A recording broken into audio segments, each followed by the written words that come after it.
what I thought was really interesting is posting one thing, you get immediately extreme validation from people who leave a comment that's supportive or interesting or adds to the conversation or challenges how you think, that then the next step, as with everything, becomes a million times easier because the first one was so successful, even if it wasn't what you thought.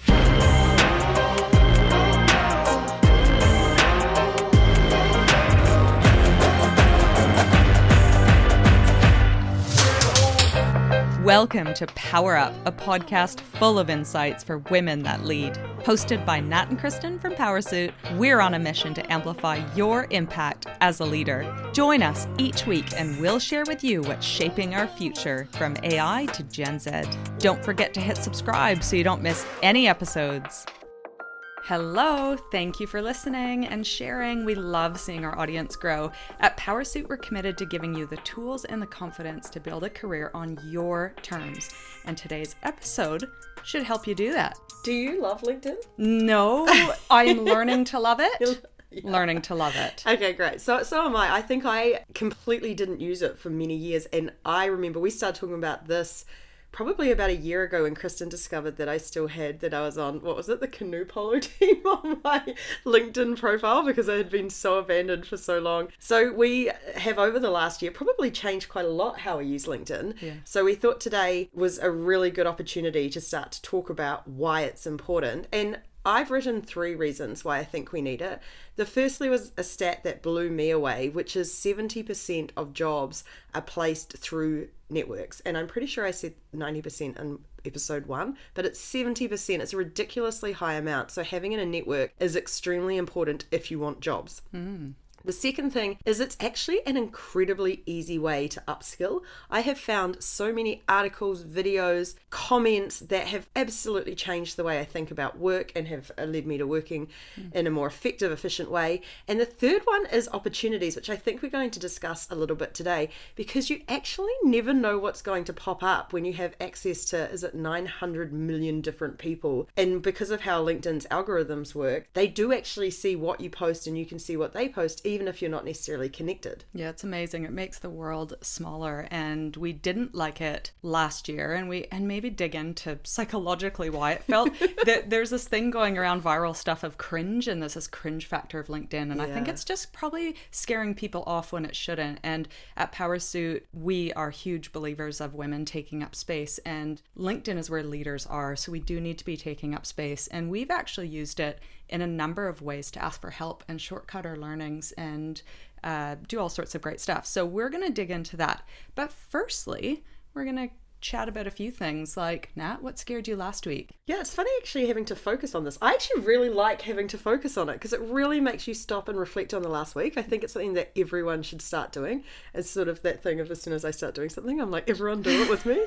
I found, well, actually my one was LinkedIn. The thing that scared me last week is I've always sort of used LinkedIn. I've commented, I've done a few things, but because we're at the stage now that we're really moving into pilot stage for Powrsuit, I have been posting a lot more about it on my personal page and some of the things we've learned and some of the stuff we're doing. And that is actually extremely scary when you have this tiny baby business and any bad feedback to start on in public or anything you say wrong undermines your expertise, all that sort of stuff. But I was like, do as I say and do as I do, and just did it anyway and just started posting. And what I thought was really interesting is posting one thing, you get immediately extreme validation from people who leave a comment that's supportive or interesting or adds to the conversation or challenges how you think, that then the next step, as with everything, becomes a million times easier because the first one was so successful, even if it wasn't what you thought. Yeah, and it's that dopamine hit, I think. You were rewarded for doing it and stepping out of your comfort zone. I am a people pleaser and so worried. Maybe that's not the right term. I worry about what people think of me. I don't know if that's the same thing, but that I think it's what is it? It's adjacent. It's adjacent. Because people pleasing, you absolutely want people to like you and for them to be happy. But worrying about what people think about you is something slightly different, but it's something we all have to a degree. I probably have both. So when I post on LinkedIn, there's that, oh, what are people going to think? But I think the doing is really great, which we're trying to encourage people to do today. And what scared me very quickly, it wasn't a professional thing, but it was a personal thing in that my son, I think, was out working one night. He's 15 and out of the house, which they do leave the house. Don't get me wrong. She does let her children leave the house I do. sometimes. Sometimes. And my daughter was away for a week in Sydney on a diving competition, which was amazing for her. How did she do, by the way? Oh, well, she did great. Well, very hard competition, so there were no placings. However, she came back absolutely buzzing and thrilled. Well, she's taken a step up in difficulty, right? Yeah. Which means you don't get that same she's doing- dopamine hit of an immediate reward, but the reward might be a bit different. Yeah. She's doing the hard things, which is stepping out of comfort zone and learning tough lessons, including one smacking into the water and blood and all that. Great stories. Great life stories, I said. But I had this realization, which was really scary, that we were going to be empty nesters sooner rather than later, and that was really yuck for me. I was quite blue, even though I'm hugely independent, have raised my kids to go off and do their thing. I've always had a career. It just brought up these really weird feelings where I was like, am I ready? Did I do the wrong things? So that was scary for me. I don't have any resolutions to it. That's just something I'll battle with over the next year. Well, I think your resolutions, which I've watched you do for the last wee while, is you're doing that staged approach to letting them go, which I think a lot of people don't think about. That give them this opportunity, let them go to Sydney on their own for the first time. So you are equipping them with what they need. Yeah, but then what also... about me and what I need? Oh, yeah, no, you're screwed. Yeah, you're going to have to, what are you going to do? Sell up your house and move the day. I know, we're Change your life, move to Fiji. We're off. And now what about Powrsuit? What excited you about Powrsuit last week? Well, it probably correlates with the thing that scared me, as it so often does, is that we actually had a big jump in our sign-ups this week. We had a lot of people join our newsletter list, a lot of people join us on Instagram, probably a lot of people joining our podcast. Hello, welcome, we love you, thank you for joining us. And we finally hit enough 5-star ratings on our podcast for it to show, which I'm so excited about, because I've listened to podcasts for years and they're always like 5-star rating, and now seeing our little podcast getting that same, it was very exciting because all this stuff is tiny baby steps and everything's new. And I think we both somehow, maybe it's because we're really confident, but we present in a way that makes it seem like we always know exactly what we're doing. We always know exactly the next step. And at this early stage, you don't. And it's messy and it's complicated and you have incremental growth, and just seeing these lumpy weeks where it just has a bit of a step change is, it's the reward you need for the hard work that you can sometimes get no reward for a while. Well, we're building a movement, and what we saw last week was momentum. So that is great. For me, it was that we are getting really close to a concept of a pilot. So we spoke with a couple businesses and got some great feedback, and there was interest in it, which I found interesting. And our initial hypothesis, what we're thinking is, what if we develop these challenge cohorts where we women get to solve a really specific problem that they have, get together as a group of people, have the support wrapped around them and overcome that. And we got some really great feedback with that. Of course, it's going to be all very manual, and then we'll look to build a tech solution, but I was excited about that last week. That was exciting. Yeah. So today we're going to jump into LinkedIn, and we do have a fantastic... It just sounded so unexcited. I was like... That was exciting. Sorry, continue. It was very exciting. And what's even more exciting is LinkedIn. And we have a great article up on our website about why to use it. We're trying to convince you again, and we give some tips and tell you why it's not really scary, but we want to chat about how to get help, because this is really powerful to get support and advice and shortcut learning. And so there's 3 things we want to talk about today related to asking for help on LinkedIn. And one is posting for help. The second is using the warm message outreach, and the third is using the cold message outreach. So we want to chat about what we've done and give really concrete examples in how we asked for help. And I've got to say, when you say it like that, it kind of does sound a bit boring. Do you find it sounds boring when we talk about it like that? But it's actually really interesting. And I think some of the stories we have to share are it's stories of human connection that you get from this tech giant tool owned by Microsoft, but that you actually can wrangle to work for you without having to do any of that dumb stuff you see on those Twitter accounts or in the news of lies and humble brags and all that sort of stuff. So there's actually some really cool stuff we've got through LinkedIn. Do you want to start with a time you asked for help through LinkedIn, Yeah, and on the I post. presume got some. Yeah, so I've used it 3 times in recent history. One, we were heading to a different city for the day for Powrsuit, and we don't have an office now because we're hustling from home. And so I just put it out there. I said, look, looking to perch in someone's office for half a day. Within 4 minutes, overloaded with responses, both on that post and through a messaging saying, we've got office, come work with us, which was really exciting. People that I hadn't connected with in ages kind of came out and wanted to help. People want to help. So that was one that really worked. The second was I was looking to connect with fabulous women in AI, and I put it out there and I said, I don't have anyone in my direct circles that are in artificial intelligence, but I'd love to chat with some women who are in this space, smashing it or trying to, and teach me a little bit about it. Again, a ton of comments, a lot of tags.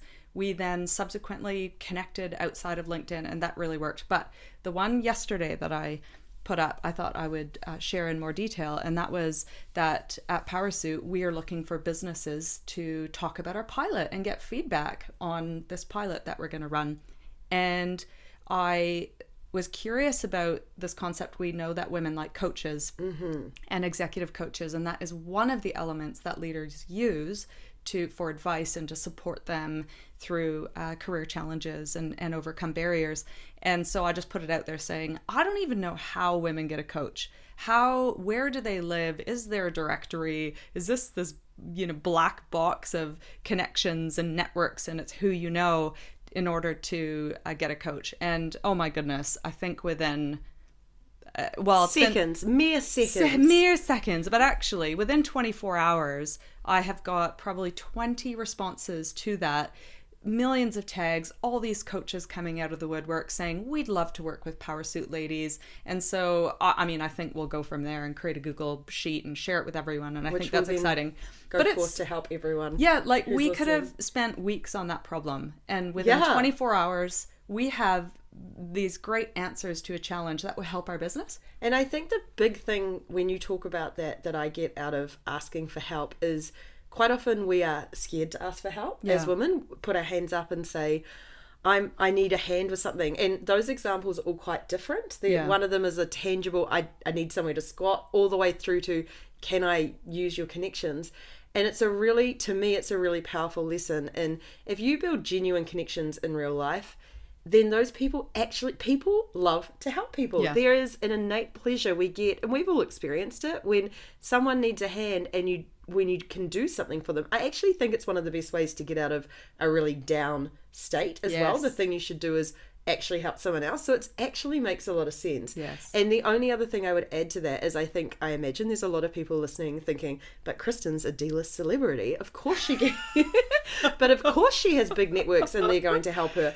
But that's, in my experience, been true the whole way through my career. When you reach out for help, you get help. Yes. And so it's worth giving it a try. It absolutely is. And shortcut your pain. It's almost like AI before AI was invented. Use people as baby AIs to solve your problems though, right? At scale. I love that one. I'm going to start reaching out for help more. I haven't done that recently. But I'm going to think of something that's taking a bit of time at the moment and cut it out. There's a challenge for you. Now, what about warm? The second tip is how to use warm message outreach. What do we mean by that? And do you have an example for that one? Warm message is when you already kind of know someone. And one of the great things about LinkedIn, and we do mention this in our newsletter this week, is your LinkedIn goes with you throughout your career. So I was scrolling through all my contacts the other day just out of interest to see where everyone was. Yeah. And people who I connected with 20 years ago, I'm still connected with now, and we've all changed jobs and done all sorts of stuff.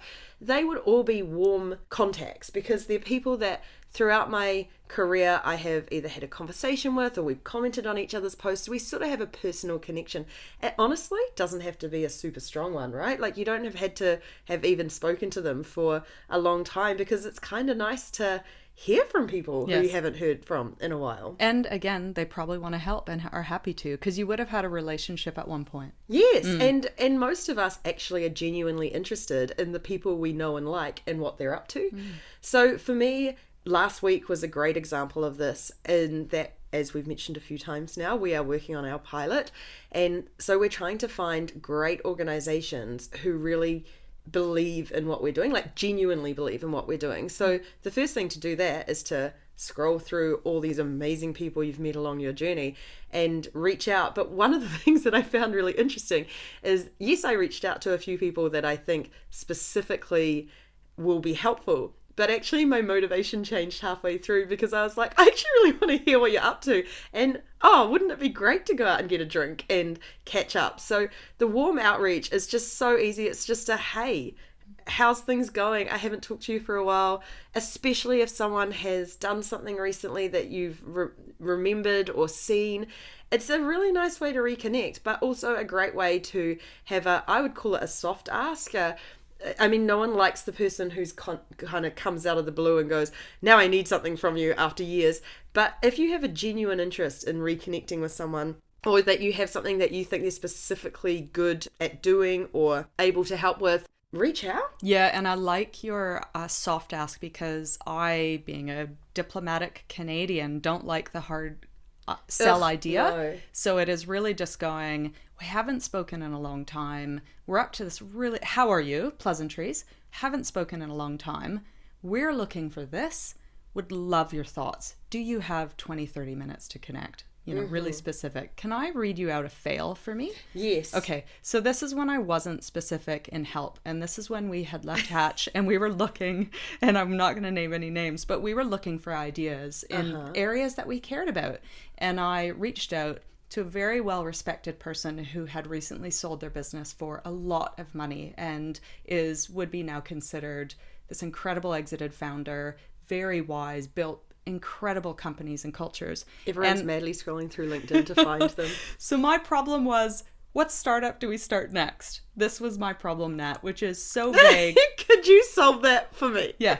So listen. That's where ChatGPT comes in instead. ChatGPT would be fine answering that. This was panic stations, okay? So here's how it went. Hey, mate. Congrats. Pleasantries. Did the usual pleasantries. And said, this is what I said. I'm keen to look at new stuff this year and looking to put out feelers to chat with all the smart people I know. Time to video call in the coming weeks? Just bear with me. I get this response back. Hey, Kristen. Pleasantries. Can you elaborate a bit on what you'd like to catch up on? Just want to make sure I can actually be useful for you. That was like a really polite way to say, what are you going on about? So then I sheepishly realized what I'd done, which was not a specific ask. I'm wasting this person's time. I'm kicking the can. And I said... Kristen was panicking. I was panicking. I said, I am so sorry. That was an annoying note for me. At the time, I wasn't sure what I needed. More pleasantries. When I get a clear idea of an idea and a clear pathway to revenue and prove this concept, I'll be in touch in the coming year with something more specific, be well, which I got a really kind note back. That's great. Looking forward to helping you when you need. So it was a nice save, but that is a really good example of what not to do. But then it's interesting, because I think I've been really careful, even when we've been writing the newsletter this week, about avoiding too much focus on the downside, because I think part of what we're trying to do is encourage women to do this. And I would suggest things like that are not nearly as scary as, like, it's awkward and embarrassing a little bit, but yeah. We were watching the other night Crazy Stupid Love. Have you seen that movie? No. I love that movie. Oh my God, have you not seen it? Maybe. I don't know. Ryan Gosling, he's like the hit-on artist. He walks up to women, he can take anyone home with him. And my girlfriend was like, have you actually ever met someone that confident? And I was like, no, but what I think we underestimate when we see people do that is how many times they fail, but they just get used to failure and they just go, oh, well, she said no, onwards in that case. Onwards. I mean, I loved Ryan Gosling. He wasn't that much, like, he wasn't a creep. But I think it's the same with LinkedIn. Like, I reached out to someone last week because they were posting about a conference upcoming, and I was like, oh, I'd love to connect, and maybe if there's any speaking slots left, haven't heard back. And at the time, I was like, oh, and then I was like, well, fair. Not everyone's on LinkedIn. Not everyone has the time. Yes. They've probably filled them all. It just may not land, and you just sort of go, that's okay. Brush yourself off. It actually wasn't that scary. Yeah. Two warm messages that did land with me were Powrsuitors, and they came after me, and they're both looking for new and exciting opportunities. And a good hack is you can have, if you're overtly looking for opportunities, you have that open to work on your LinkedIn profile. And then if you're not overtly, you can go through your first connections or second. Say you target a company, say I want to work for Flick Energy, really cool startup. Actually, it's probably not even considered a startup anymore. And I am not connected to anyone there, because it's really great to go specifically to the place you want to work and say, these are my skills. Do you have any openings at the moment? Can we have a quick chat? But I don't know anyone at Flick Energy. So then I go look through my connections of I go look at Flick Energy, go to their people on LinkedIn, and then I can see who is kind of a mutual connection. So those are considered second degree connections through LinkedIn. So I had 2 of those this week. Sorry, it was last week, where both women, fabulous Powrsuitors, came and said, I see you're connected to so-and-so. This is an organization I really want to work to. Here is my bio. Here is my profile or my CV. Would you mind making an intro? And I did it right away. And I haven't closed the loop and figured out, if that worked for them. Have you CV to people? Yeah, they did. They sent. Well, they did. I thought you were. No, Kristen. You know the what they did? pilot's going to be fine. No, no. I'm not looking for work. Don't worry. What they did was they made it easy for me. They said, I see you're connected. Would you be open to this? Here's the information. So it just makes it easy. You pick and choose what I want to send on. I don't think in the end I did CV. I just said, these are fabulous women. Here's a LinkedIn profile. Can I get an email where I can send a CV? I think I did that. Anyway, it worked out. So I thought that was great for warm. And I think the thing that's different between LinkedIn and other social networks is it is specifically there to help people with their careers. Yeah. So I imagine in general, people on there are on there to do exactly the same thing as you're trying to do. Yeah. They're trying to connect, they're trying to learn, they're trying to help, they're trying to be helped. So there is that human element of give and take, which makes that sort of stuff so much nicer. Yeah. The rule that I would have is, if you are worried about doing this for the first time, or that you're going to end up with egg on your face, is if it's not someone you would want to talk to in real life, just don't bother reaching out to them. But there are so many people on LinkedIn that you will find interesting, or you've seen their posts, or you've seen things that they've done in their career that are useful to you. And if you want to go out and buy someone a tea or a beer or a coffee and talk to them about it, then you can ask them for help as well. Yeah. I think that's that authenticity thing of don't spam people, don't go after people all take and no give. But if you kind of follow basic social rules, yes, you're pretty good. Yeah. Now, what about, because some cold outreaches don't, if we move to the cold outreach for asking for help, what's worked for you? Oh my goodness, it's actually funny, because I would say this, if you're talking about dopamine hits, a cold message is probably one of the biggest ones you could get. So a cold message is to someone you don't know at all. And I love your point before about find a mutual connection. I haven't done that in the past. I've just reached out. We were going to New York a couple of years ago when we were at our investing platform. We had a critical partner in the US, and we had to go and make sure that they were in good shape every year. Very, very tough job. And I was at the time madly in love with a company called Ellevest, which is a women's financial platform over in the US. And I just think what they do for women, financial literacy, is just epic. Wherever you are in the world, I encourage you to sign up to their newsletter as well. It's just great. I mean, not everything's relevant everywhere, but just great fundamentals. Anyway, so there was that company and another company that was quite similar in a similar industry. And I just reached out to one person in each company. In Ellevest, I reached out to one of the co-founders. And in the other company, I reached out to a behavioral scientist, which was something that I found fascinating for what we were trying to do, of changing behaviors and getting people to question myths and mindsets. And both of them not only responded, but I got to go to both of their offices. And the co-founder was lovely. We had a great chat, but the behavioral scientist was such a nerd like me that we actually ended up sitting down in their lunchroom in this glamorous New York office and just nerded out over behavioral science and the detail, just because I just reached out saying, what you do is so cool and I would love to learn from you. And that was it. So for me, the payback on that, if I'd had 10 rejections and one of them was a yes, well and truly worth the rejections. Well and truly. It was incredible. And I think people, especially if you're going overseas, because we also did a trip to Sydney, same thing. I think we went to a fintech conference and we reached out to 10 fintechs just to see what's it like and what have you been doing and what's working and what's not working. And everything from investing platforms to retirement products, digital retirement products. And so we did this big outreach. And I think if people know you're coming from another country or maybe a new sector or something new, they're actually willing to open arms. Yep, absolutely. And so we just hustled. We went from coffee to coffee to coffee to coffee that one day in Sydney. To wine. Yeah, and that was all cold message because we kept it short. We did an outreach, and we made it easy for them to get to know us. So this is who we are.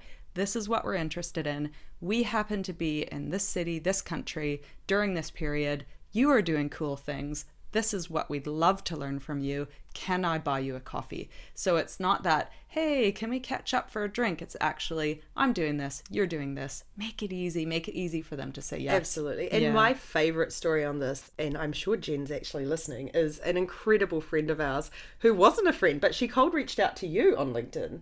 Yes. From the US. She was here for a sort of semi-working holiday. Yes, of course. And so we met up at a bar. Kristen's like, oh, this woman's just reached out. She's in New Zealand for a holiday. Come to the bar for a quick drink. The quick drink turned into her husband joining us. Then the group of us went out for dinner. Then we ended up going up the coast to our batches on Sunday and having a whole day together, which has now led to this lifelong friendship and incredible cool connection that all came out of that. And I would not put her down as an incredible extrovert like us. Like, she is not bouncing around annoying everyone by talking over the other person on the podcast but it was just such a great connection, and that came out of a 2-minute message. It was so cool. I think it was a win-win because she was in the innovation space doing really cool things in the US, and she was basically said, I'd love to learn what's going on in New Zealand. Here's what's happening in the US. So it genuinely was a win-win connection, which she was able to get across very shortly. The only thing I'd suggest with the cold outreach is if you think of human behavior, the first thing that someone's going to do is actually click on your LinkedIn profile because they will want to evaluate who is this person reaching out and should I care in addition to the message. So with a cold LinkedIn message, it might be worthwhile just doing a quick zhuzh of your LinkedIn profile. You don't have to go over the top, but if you just Google it, I saw this great article of 20 things you can do to update your LinkedIn profile in 2023, and they're really easy and it's not that hard. So that's one thing you might want to consider. Do we? In our blog, I think we do. And you'll be able to check that in our article about LinkedIn. Yay. There will be a link in there to that if it's the easiest way to find it as well on powrsuit.com. The last thing would be that LinkedIn should sponsor this podcast. I've been thinking the whole time because it was like this big advertorial for them. So maybe we should go and... Maybe LinkedIn, or maybe one of the companies that now gets an exceptional woman on their team because she's networked her way there. We're open to anyone. You just throw money at us. We're fine. We're not affiliated with LinkedIn, but we do know that we need to be as leaders where leaders are. And it is the largest, most continuous 24/7 digital networking site. And networking is so powerful. Women end up taking lessons and needing to learn all the things when really you can just reach out to someone and network and shortcut. And be there. And the biggest thing we talked about last week that has shaped some of our messaging for Powrsuit as well as that concept of taking up space. That is a 24/7 networking group, and women are not taking up as much space on there as men are. Very easy for us to solve that by just starting to engage with it a lot more. Yeah. And the idea of taking up space is, we've all heard about you can't be what you can't see, but also the more we take up space, the more visible we are, the more our value is obvious, the more people can see what we bring to the world. So it's just, if you don't do it for yourself, do it for the sisterhood, because it actually is. But it actually is just such a simple way. Take up more space. We should be doing it. And that's such a simple action we can all take. So follow us on LinkedIn, and we are happy to comment on all the great stuff that you're doing.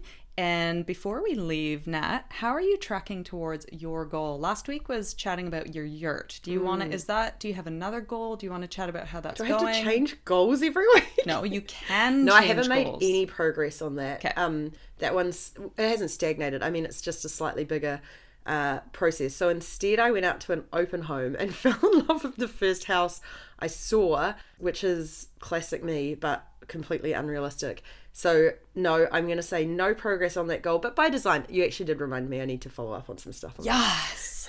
Great. What about you? My goal was a symbolic six-pack, and recognizing that that's not actually a thing, but for me it was. And we're happy to announce Kristen's going to post a picture of her 6-pack, 8-pack of abs on Instagram. Follow us and we'll have it up there. Yeah, exclusive for you only. And very symbolic, might I add, but it was because I've ignored my health over the last 4 years. And so it is going well. I'm getting out and walking every day. And in true Powrsuit fashion, I'm just doing small things every day. Yeah. And I'm not being hard on myself. So that could look like I really don't have the time or the inclination to go for a fast walk or a jog. So I'm just going to take the dog around the block, and that's good enough. So I love that the 6-pack is probably going to be slow, but every day I'm like building those habits. I'm doing small things and I'm being really kind. So things are tracking well. Thank you for asking. I love that. And I think I've talked about it before, but that 30-30-30 rule. If 30% of the time you're going to hate it, 30% it's going to be okay, and 30% you're going to nail it. And as soon as you realize that, you're like, today is a walk around the block day. And another day it might be a sprint up a hill day, and that's cool too. Yes. Yeah. So yay to that. Now, please do give us 5 stars on this. We would love it. We've got our first 10, which means that we are getting official. Yeah, we're official. And so we really do appreciate that. Also, check out all of our free resources on Powrsuit.com. Connect with us on LinkedIn. We love hearing from you, and we will catch you next time. Bye.